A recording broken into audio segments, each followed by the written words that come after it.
Hindi natuloy ang masayasanang bakasyon ng isang senior citizen sa Bali, Indonesia matapos siyang harangin sa airport dahil sa punit sa kanyang passport. Yan ang tinutukan ni JP Soriano.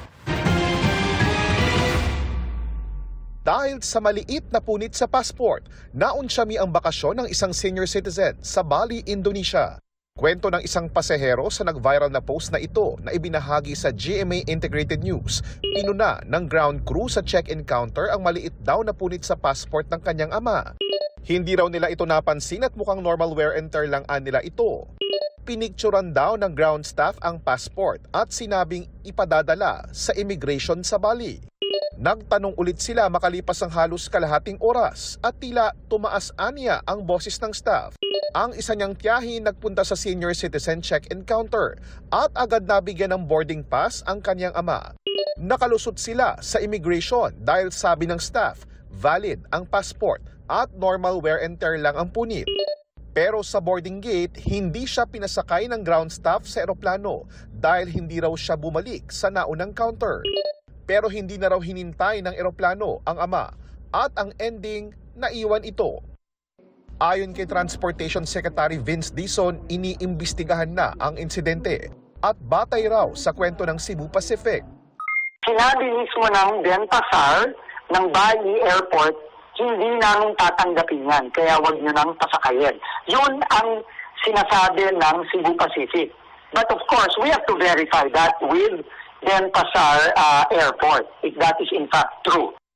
Sa pahayag ng Cebu Pacific, naiintindihan daw nilang nakakabahala ang kanilang pinagdaanan. Sinubukan nilang makipag-ugnayan sa mga pasahero pero wala pa raw silang nakukuhang sagot. Nila kahit minor tear o unauthorized markings daw ay maituturing na damage passport ng foreign immigration authorities.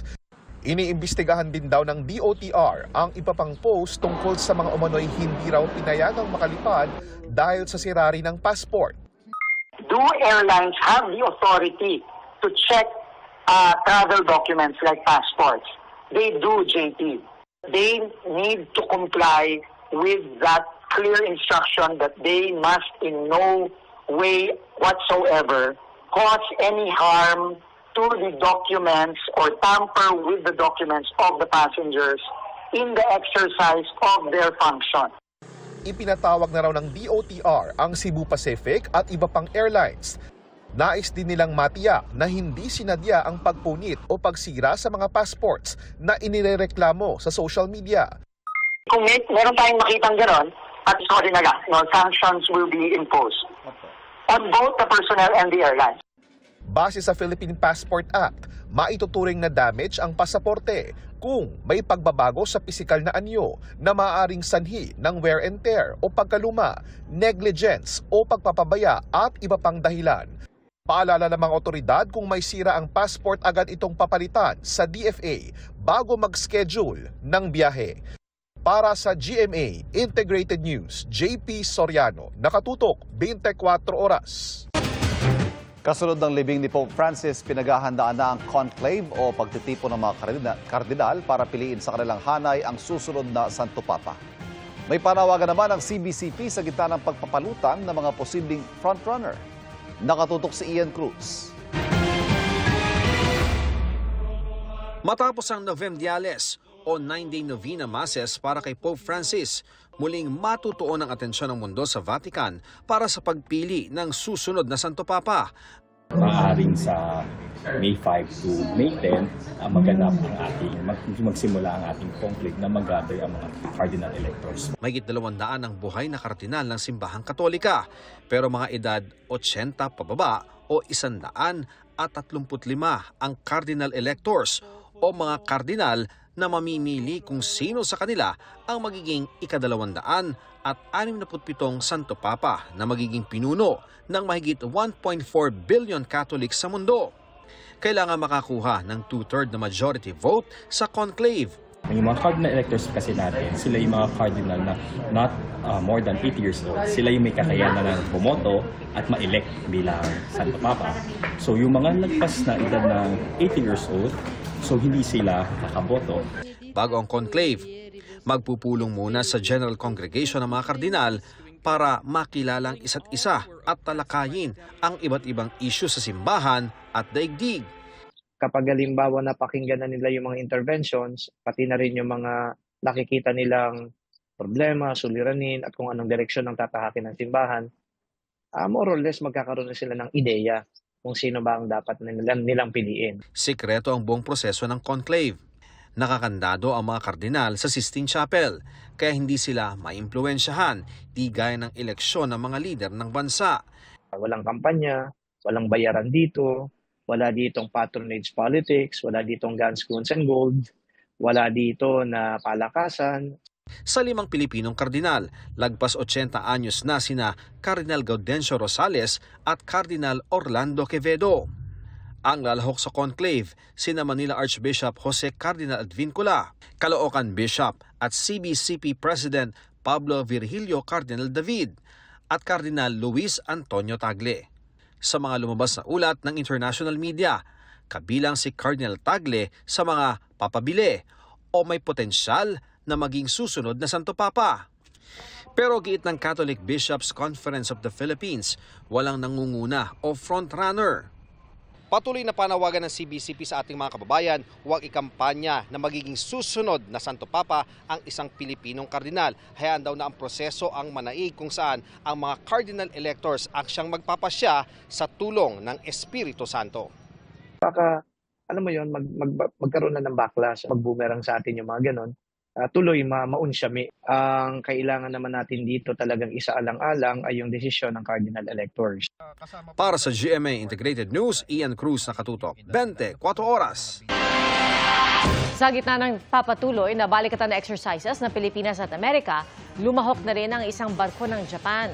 Habang 4 na ang mga namataang barko ng China. Nakatutok si Chino Gaston.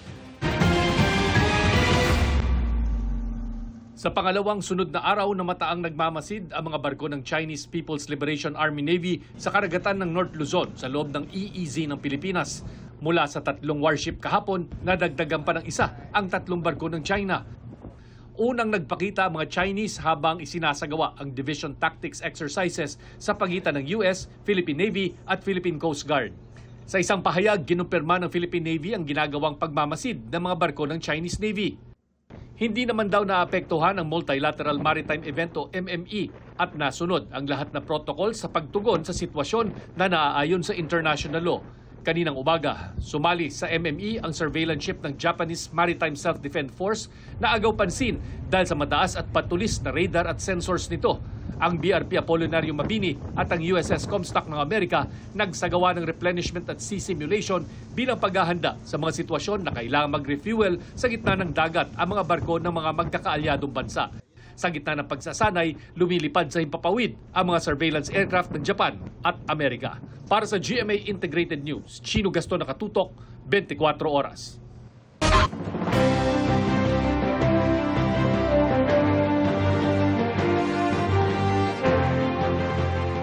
Labinlimang araw bagong eleksyon, patuloy sa pag-iikot at paglalatag ng kani-kanilang plataporma ang mga kumakandidatong senador.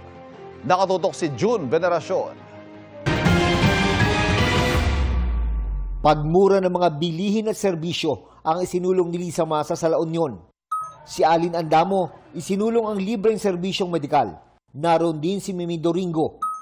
Libreng pabahay ang isinulong ni Manny Pacquiao sa campaign rally sa Maynila. Si Senator Francis Tolentino, idiniin ang paghahatid ng proyekto sa mga Mandileño. Nangumusta si Kiko Pangilinan sa palengke sa Surigao del Norte. Pagpapalago ng turismo ang ibinida ni Ariel Querubin sa Palawan.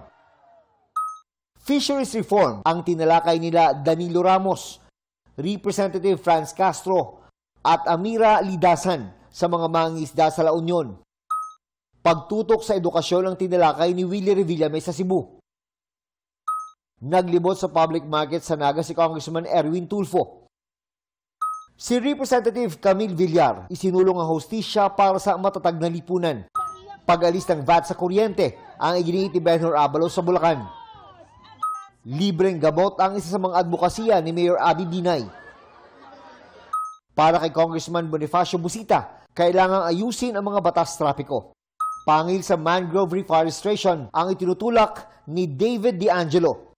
Dagdag pondo sa husgado ang isinusulong ni Attorney Angelo de Alban. Tutol daw si Attorney Luke Espiritu sa political dynasty. Suporta sa Pinoy athletes ang tututukan ni Senator Bongo. Nag-motorcade si Attorney Raul Lambino sa Pangasinan. Sinuyod ni Representative Rodante Marcoleta ang Valenzuela. Patuloy naming sinusundan ang kampanya ng mga tumatakbong senador sa eleksyon 2025. Para sa GMA Integrated News, June Veneracion, Nakatutok, 24 Oras. Susunod daw si re-electionist Manila Mayor Honey Lacuna sa show cause order na inilabas kahapon ng COMELEC laban sa kanya. Ang kay Lacuna, naniniwala sila sa due process at handang patunayang mali ang mga akusasyon. Kabilang si Lacuna sa 19 na kandidato na pinagpapaliwanag ng COMELEC dahil sa alegasyon ng umano'y vote buying o pag-abuso ng state resources para sa kampanya.